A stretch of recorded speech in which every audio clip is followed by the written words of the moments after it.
દોસ્તો, સામાન્ય પરિવારના છોકરાઓ જે દિવસે રાજનીતિમાં તમારા મતથી સફળ થશે ને, ત્યારે આખું ગુજરાત કિલ્લોલ કરતું છે, આનંદ કરતું છે, મજા કરતું છે, એવો માહોલ આમ આદમી પાર્ટી બનાવવા માટે આગળ વધી રહી છે.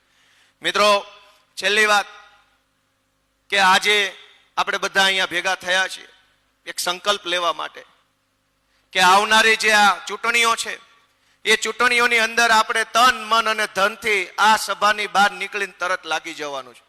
કદાચ અંદાજ એવો છે કે 26મી 25મી તારીખે વિધાનસભાનું સત્ર પૂરું થાય છે, એટલે માર્ચ મહિનાની એપ્રિલ મહિનાની 5 કે 7 કે 8 તારીખે ચૂંટણી જાહેર થઈ જાય એવી લગભગ સંભાવનાઓ છે. જો ભાગી ન જાય તો, આ પાછા બીકણા બહુ છે, છટકાવી ન જાય તો કદાચ 5 કે 7 તારીખે ચૂંટણી જાહેર થવાની છે.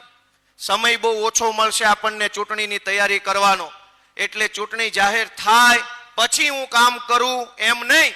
ચૂંટણી જે દિવસે થાય હોય તે દિવસે થાય, ભાજપ વાળાને પાડી દેવાના છે એવી માનસિકતા સાથે આજથી તૈયારીમાં આપણે બધાએ લાગી જવાનું છે. મિત્રો, આપ સૌનો હૃદયપૂર્વક ખૂબ ખૂબ આભાર. ભારત માતા કી